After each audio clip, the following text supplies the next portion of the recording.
Vamos lá. Marcela. Vou começar mais uma live da série sobre suicídio, aproveitando a pertinência do Setembro Amarelo.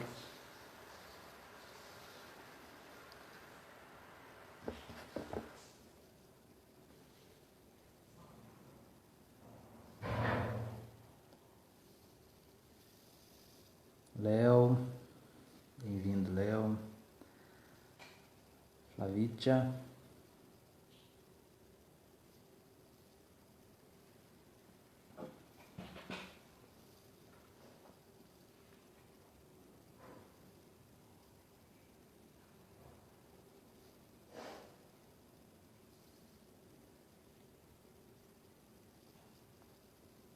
Muito bom contar com vocês aqui.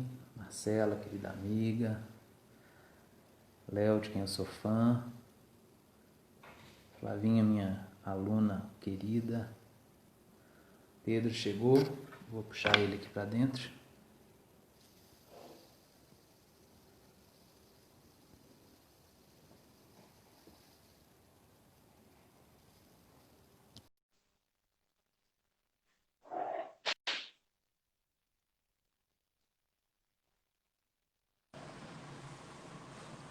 Boa noite, professor. Boa noite, Wilson. Tudo bem? Tudo bem, e você? Tudo bem, e você? Também. Prazer de ter aqui, o pessoal está chegando também. Você está Prazer me ter vendo você. bem? Oi? Está Tô me vendo e sim, me bem? sim, sim, Tá? sim. Prazer ter você nessa série de lives, né, que eu pensei, até quando te convidei, te falei que a ideia foi exatamente essa, né, de fazer uma série de lives mesmo, né, que no caso seriam, até o momento aí, nós vamos fazer três lives, uma série de lives sobre o tema de suicídio aqui na minha cidade, né? Sou de Itapecerica. Algo que preocupa bastante as pessoas é a questão do suicídio, porque de fato nós temos um número elevado, em alguns anos ficando acima da média nacional, inclusive, e é um debate de extrema importância, não só para Itapecerica, mas para qualquer sociedade, né? É um tema complexo, é um tema que envolve discussões de uma série de ordens, né? De ordens filosóficas, psicanalíticas, de saúde pública, sociais, enfim, e que merecem atenção. Então, a primeira live foi segunda-feira com a Glenda, né, que também é psicanalista, e essa live ela ficou salva no Instagram, disponibilizei no Facebook também. Até o momento, somadas as duas redes sociais, já tivemos aí mais de 600 visualizações, E aí? né, nessa live de segunda-feira. E aí, Pedro, Ah, gostaria de que você se apresentasse, né, para quem não te conhece, tive a honra de ser seu aluno. Inclusive, gostaria de dizer que você foi muito importante na minha formação, né? Você foi seu aluno em Psicologia da Educação em 2014 na UENG, curso de História. E você foi muito importante ali para a minha formação. Inclusive, tem algumas coisas do material que você trabalhou que eu utilizo até hoje para algumas aulas de filosofia e de sociologia que eu trabalho, né? E aí gostaria que você se apresentasse e você pode fazer a sua explanação inicial sobre o nosso tema, né, que é suicídio entre jovens e adolescentes. então, boa noite a todos, aqueles que estão assistindo ao vivo a nossa conversa. Primeiramente, eu gostaria de agradecer o Wilson Diniz por ter organizado esse evento, que é um evento de suma importância, porque o suicídio sempre foi visto como um tabu, que a gente não poderia falar dele de uma maneira responsável e com certa propriedade.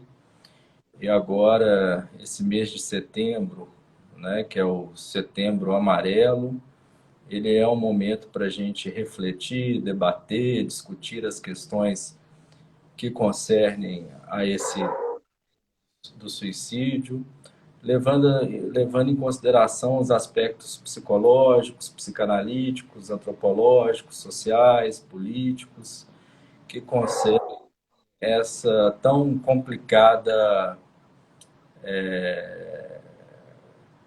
característica do comportamento humano, né? É sempre bom, Wilson. Eu me lembro bem da sua turma. Acho que a gente teve uma experiência boa naquele ano, naquele semestre, e fico feliz de ter transmitido algo do saber aí para você, tá ok? Fico muito contente. Então, eu sou Pedro Castilho, sou psicólogo, psicanalista e professor da Universidade Federal de Minas Gerais. E eu posso começar a falar do tema do suicídio? Você tem alguma Pode, pergunta? pode começar e aí depois eu faço as perguntas para você, mas pode fazer a sua explanação inicial. Então, eu acho que, num primeiro momento, é importante salientar a importância de debater sobre esse tema, né? Assim como outros temas tabu, por exemplo, a questão da droga e outras questões que já são mais debatidas de maneira mais ampla, né? Como, por exemplo, a questão do gênero, da sexualidade, o suicídio e também a questão da droga, eu acho que são temas ainda que as pessoas evitam um pouco falar sobre isso. Eu aceitei o desafio do Wilson, né, levando em consideração também a importância do tema e a realidade social do Brasil, né, principalmente com relação aos jovens e os adolescentes, né. Então, a minha fala ela vai circunscrever a questão do suicídio mais exatamente com relação a esse ato, né, feito por jovens e adolescentes. No primeiro momento, a OMS, a Organização Mundial de Saúde, ela descreve o suicídio como um ato deliberado de dar um desfecho final à vida. Tá? A suicidologia, que é a ciência que estuda o suicídio, ela compreende o suicídio, né, o ato suicidário, como um fenômeno complexo e multifatorial. Então, como eu falei anteriormente, né, é importante a gente levar em consideração os fatores psicológicos, sociais, políticos, econômicos, para a gente pensar a complexidade desse ato. Né? No dicionário, a definição do suicídio é o ato ou efeito de suicidar-se, um ato de eliminar-se, ruína ou desgraça provocada em si mesmo, espontaneamente ou por falta de discernimento. Então, um psiquiatra, que é um psiquiatra importante, que fez os estudos sobre o suicídio, né, que se dedicou à suicidologia, a ciência que estuda o suicídio, e ele diz que o suicídio é um comportamento eminentemente humano, né, que não pertence a outros animais. Embora essa afirmação seja um pouco contraditória, se a gente for levar em consideração a opinião dos biólogos e dos veterinários, eu concordo com esse psiquiatra, com Kurt Schneider, que fez, né, os estudos sobre a questão do suicídio, principalmente se a gente for levar em consideração que o ser humano ele é um ser de linguagem, ele é um ser de representação. E a sua existência, a sua condição humana, ela depende de fatores que vão além da natureza, né? Então, a escolha de se matar ou não, ela diz dessa capacidade do ser humano de escolher ou não a vida, né? E assumindo as consequências disso, exatamente porque o ser humano ele é capaz de se angustiar, porque ele é contaminado, ele é parasitado pela representação e pela linguagem, né? Então, é importante a gente levar em consideração que é um ato eminentemente humano. O suicídio é a segunda causa de morte entre os jovens e os adolescentes. A média brasileira é de 6 a 7 mortes por 100 mil habitantes, bem baixa com relação à média atual, tá? Que é entre 13 e 14 mortes por 100 mil habitantes. Mas o que, de certa maneira, preocupa essa questão do suicídio, mais especificamente no Brasil, é que ele tem crescido de maneira considerável. Não é um dado estável, não, pelo contrário. O suicídio ele tem crescido de uma maneira considerável, principalmente entre os jovens. O suicídio, de certa maneira, ele sempre existiu, tá? Na Idade Média, por exemplo, as pessoas que escolhiam suicidar, né, faziam essa escolha com relação à sua vida, elas procuravam seus líderes e os seus chefes para dizer o motivo do suicídio. A partir da Idade Média, a partir mais especificamente do século III, com Santo Agostinho, o suicídio começou a ser levado em consideração a partir de uma perspectiva mais negativa, principalmente a partir do discurso cristão, né? E começou a ser pensado como um pecado, né? O sujeito que se suicida é como se ele estivesse praticando um homicídio, né? Um homicídio de si mesmo. Durante um longo período, principalmente com o aparecimento da modernidade, com o aparecimento de um processo de individualização e de uma racionalização do mundo, tá? O suicídio começou a ser mais presente na sociedade, né? Se a gente for levar em consideração, a gente tem um exemplo paradigmático para pensar isso, principalmente os escritos de Goethe, que é um romancista alemão, que escreveu um livro que se chama O Sofrimento do Jovem Werther, que conta as aventuras de Werther, um adolescente, tá? E que no final resolve se matar. Esse livro foi lido por vários jovens e vários adolescentes na época e teve um efeito de contágio sobre aqueles sujeitos que leram a obra. Eles acabaram se matando também. Então, uma pergunta interessante que a gente deve fazer com relação ao suicídio seria: por que as pessoas suicidam, né? Ou por que as pessoas não suicidam, né? Levando em consideração todas as dificuldades da vida, todas as arguras, todos os obstáculos que é viver no seu dia a dia, a gente pode fazer essas perguntas também. Então, existe uma pergunta diante da vida, da dificuldade da vida, e uma pergunta diante da morte, do enigma da morte, né? Nesse sentido, um dos primeiros pensadores positivistas que começou a pensar a questão do suicídio foi um sociólogo que se chama Émile Durkheim, e ele escreveu uma obra que se chama O Suicídio, né? Ele começou a perceber que a partir do momento em que a gente começa a passar por um processo histórico, né, um processo civilizatório, para dizer o nome da obra do Norbert Elias, né, um processo de racionalização do mundo, um processo de individualização, um processo de uma experiência de finitude, um processo de questionamento dos dogmas religiosos, o suicídio começou a aumentar. Ele começou, o pensador, o sociólogo Émile Durkheim, ele é um fato social, né? Então, nesse ponto, a gente tem que pensar o suicídio como sintoma social, né? Levando em consideração as questões relacionadas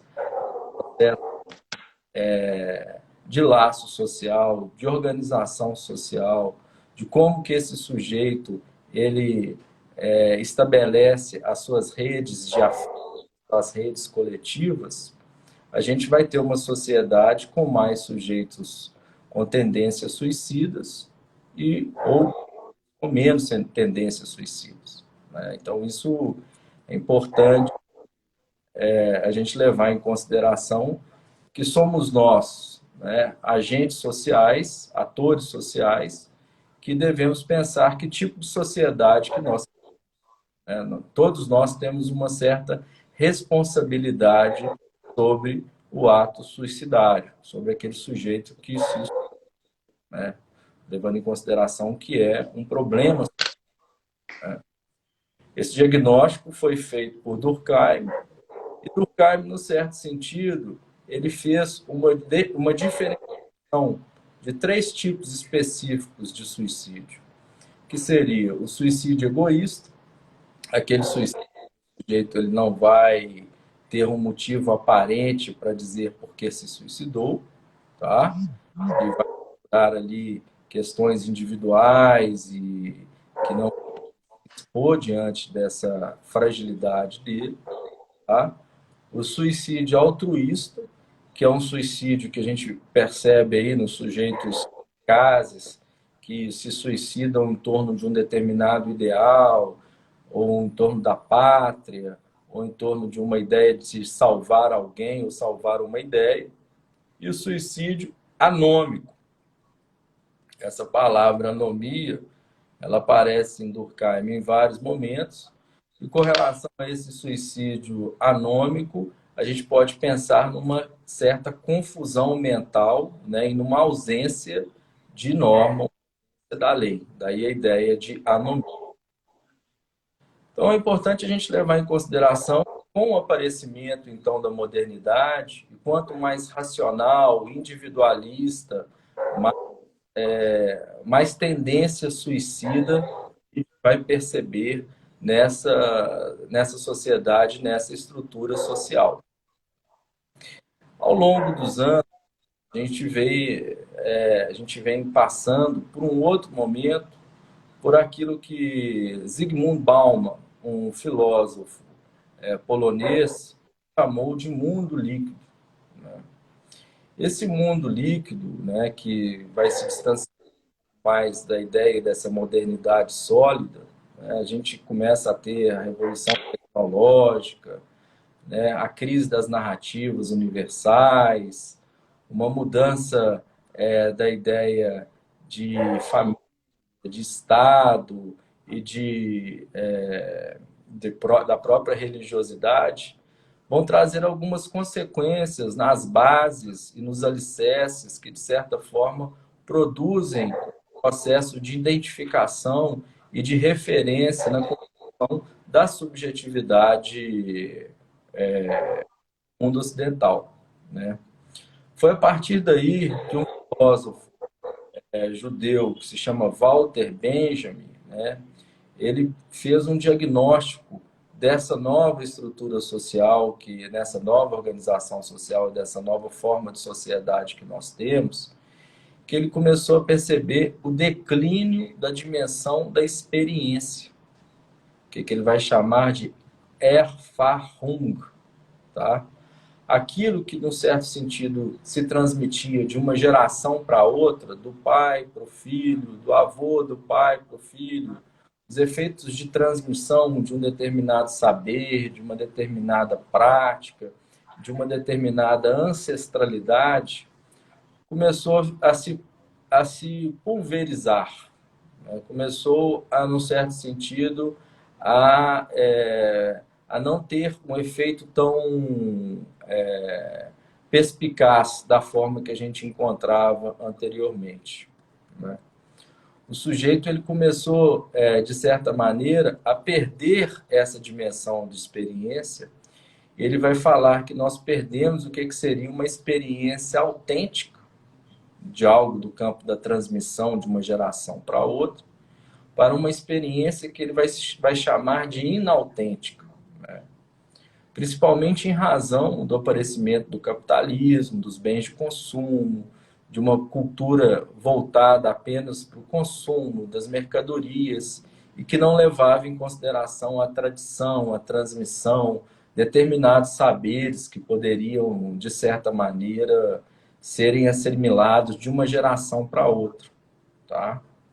O homem, né, o ser humano, de uma forma geral, se tornou um pouco mais superficial e rompendo os laços que a gente poderia pensar que seriam laços verticais, né, e trazendo mais uma cultura imediatista, mais superficial, com narrativas mais curtas, sem transmitir algo que poderia produzir um efeito e uma segurança maior na construção da identidade dos sujeitos. Então, a partir daí, a gente levar em consideração esse aspecto dos suicídios, principalmente com relação aos jovens, né? A adolescência que aparece a partir da segunda metade do século XX, levando em consideração esse contexto, o contexto da dimensão da experiência, o que ele vai chamar aí a presença de uma experiência idêntica, né? Uma experiência que rompe com as narrativas e com as referências e com a ancestralidade de uma geração para outra, né? A gente começa a ver que esse sujeito adolescente, esse jovem, ele vai ficar um pouco mais à deriva, né? Ele vai ficar um pouco mais desbussolado, para usar um termo da psicanálise, né? Não é à toa que o psicanalista francês Jacques Lacan vai chamar, né, essas novas referências com o que ele vai designar como os nomes do pai, né? A gente não teria apenas uma referência para nos orientar, mas a gente teria várias referências. Como se o pai ele tivesse se pulverizado, ele tivesse se pluralizado, né? Por isso a ideia, né, de que a gente passa a ter várias referências, né? Então, né, nessa primeira explanação que eu acabei de trazer para vocês, acho que é interessante, então, a gente levar em consideração essa ideia do aparecimento da modernidade, né? Como que a modernidade, num certo sentido, ela vai trazer uma constatação de que o suicídio ele vai aumentar, né? Em decorrência, principalmente, com relação à segunda metade do século XX, que os laços eles vão ficando cada vez mais líquidos e mais frouxos, né? E aí os sujeitos eles vão perdendo determinadas referências que, num certo sentido, guiariam, né, principalmente os jovens e os adolescentes, para eles atravessarem determinadas etapas da vida, né? Então, nesse primeiro momento, eu quis trazer essa ideia do suicídio, levando em consideração esse aspecto social, né, e esse aspecto histórico. Já com relação à psicanálise, é importante a gente levar em consideração que o Freud, em 1910, escreveu apenas um pequeno artigo sobre a questão do suicídio, né? Cujo título estaria a palavra suicídio, né? Que se chama Contribuições para uma discussão acerca do suicídio. O Freud afirma que não há uma resposta possível pela questão do suicídio, né? Porque uma grande pergunta o suicídio faz ao psicanalista e à psicanálise, né?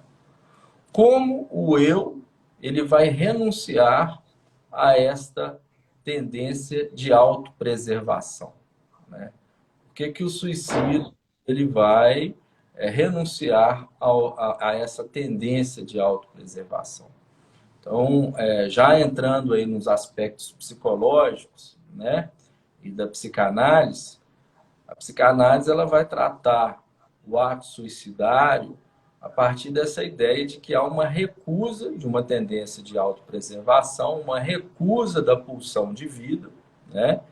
E o que prevalece essencialmente na sua potência seria a pulsão de morte, né? O suicídio seria o sujeito ali tomado pela radicalidade da pulsão de morte, o sujeito que decide se desligar afetivamente, né, de todos os laços que ele estabeleceu, inclusive do seu próprio ego, né? A gente tem um conceito na psicanálise que seria o conceito de libido, e a libido, ela é representada ali por processos de investimentos libidinais que nós vamos estabelecendo ao longo da vida, né? A gente investe libidinalmente por um determinado curso que a gente pretende fazer, né? A gente investe libidinalmente para uma determinada profissão que a gente resolve exercer, uma determinada escolha afetiva, né? Então, quando o sujeito ele decide cometer o ato suicidário, o que a gente teria seria uma ausência completa de investimento libidinal, né?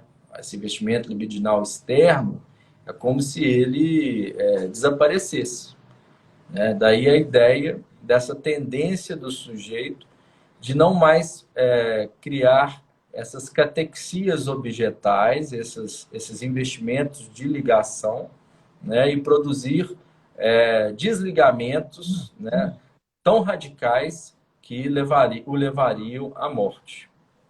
Então, eu vou ler agora uma passagenzinha aqui do texto do Freud, né, desse texto de 1910, que traz uma referência interessante para a gente pensar, inclusive, o lugar da escola. Freud vai citar a escola, né?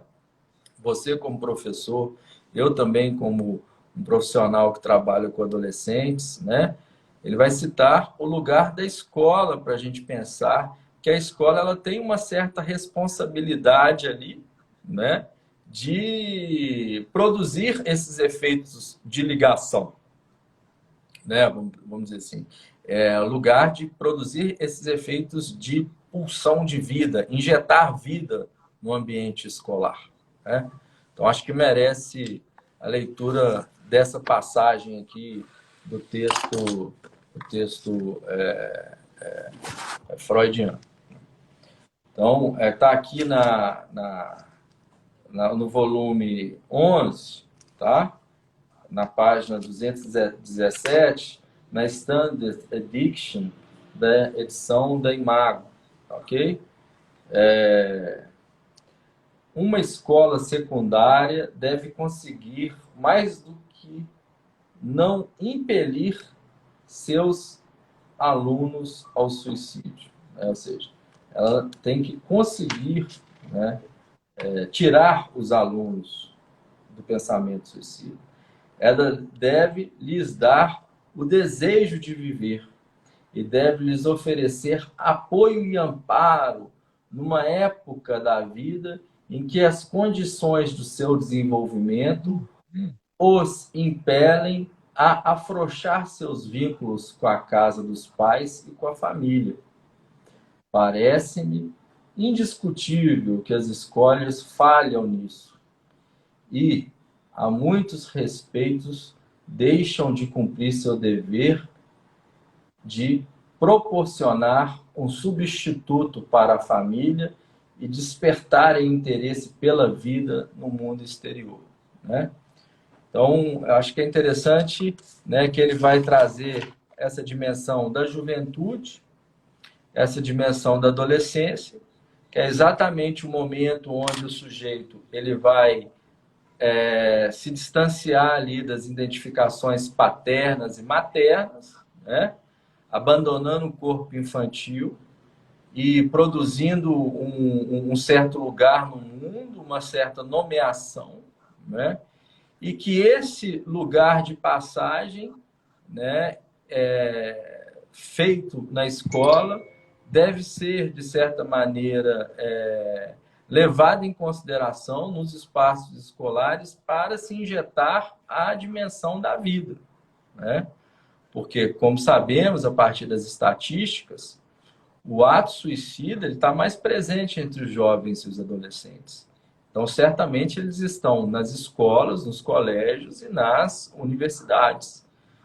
Então, se a gente for pensar no modelo escolar, né, que é um modelo essencialmente voltado para a individualização, para as provas, para aquilo que Paulo Freire vai chamar de uma educação bancária, sem pensar na escola como um lugar de produção de subjetividade, um lugar de construções de experiências e de laços horizontais e verticais e construções, né, de determinadas modos de subjetivação ali, né?